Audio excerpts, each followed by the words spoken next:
Online gender-base violence මේ නිසා වර්තමානයේ කාන්තාවන් විශාල වශයෙන් පීඩාවට පත්වෙනවා.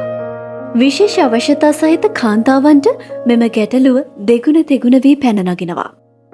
නිරෝෂණී වගේම ඇයගේ පවුලේ සියලුම දෙනා ශ්‍රවණාබාධ සහිතයි. ඇය දක්ෂ ව්‍යවසායිකාවක්. නිමි ඇඳුම් මැසීම සහ බතික් කර්මාන්තය ඇය සිදු කරනවා. ඒ නිසාම ඇය ෆේස්බුක් සමාජ මාධ්‍ය තුළ ඉතා ක්‍රියාකාරී. ඇයට ෆේස්බුක් මිතුරන් විශාල ප්‍රමාණයක් සිටිනවා. සංඥා භාෂාව භාවිතා කරන නිසාම ඇය නිරන්තරයෙන්ම අනිත් අය සමග කතා බහ කරන්නේ වීඩියෝ කෝල් ඔප්ෂන් එක භාවිතා කරමින්. ඔන්ලයින් සමාජ මාධ්‍ය පාවිච්චි කරද්දී අපි ගොඩක් අපහසුතාවයන්ට ලක් වෙනවා. මම වැරදි නොකරත් මට බොරු චෝදනා එල්ල කරලා ෆේස්බුක් එකේ ගොඩක් දේවල් දාලා තිබුණා.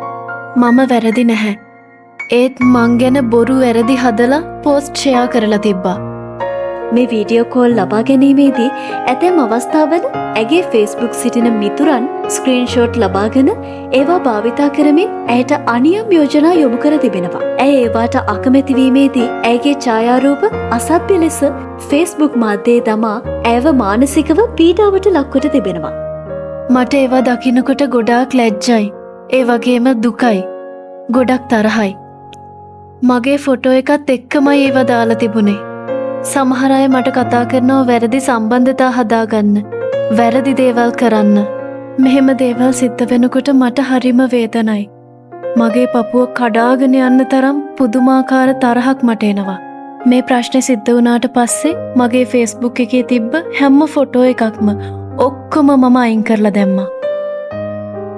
කතා කරන්න බැරි කෙනෙකුට අර වගේ අනවශ්‍ය දෙයක් ෆෝන් එකට දැම්මන් එයා පහසුතාවයට ලක් කෙනෙක් ගැන ඒ මිනිස්සු හිතන්නේ. ඒ නිසා මේ ළමයි පිළිබඳව නැත්නම් පුජ්‍යලයන් පිළිබඳව එයාලට ඇති වෙන අපහසුතාවය පිළිබඳව සමාජය දැනුවත් වෙනවා නම් ඊට වඩා මම හිතන්නේ ඒ වගේ දේවල් දාන එක සිද්ධ වෙන්නේ නැහැ. මේ ප්‍රශ්නේ වුණාට පස්සේ ඇයට අවශ්‍ය වෙනවා මේ සිද්ධ වෙච්ච දේ ගැන පැමිණිලි කරන්න. නමුත් මේ පැමිණිලි කිරීමේදී ඇයට ඇතිවන බාධාවන් නිසාම ඇය තීරණය කරනවා මේ පිළිබඳව පැමිණිලි නොකර ඉන්න. ආබාධ සහිත තැනැත්තන්ට ස්ත්‍රී පුරුෂ භාවය නිසා සිදුවන හිරිහැර පැමිණිලි කරන්නට විශේෂිත වූ කිසිම ක්‍රමවේදයක් නැහැ. කාන්තා හා ළමා කාර්යාංශයට කිව හැකි වුවත් හැම අවස්ථාවකම එහි සංඥා භාෂා පරිවර්තකයින් නොමැතිකම ඔවුන්ට විශාල ගැටලුවක්. ඔවුන් බලාපොරොත්තු වන්නේ මෙම ගැටලුවට සංවේදී පිළිතුරක්.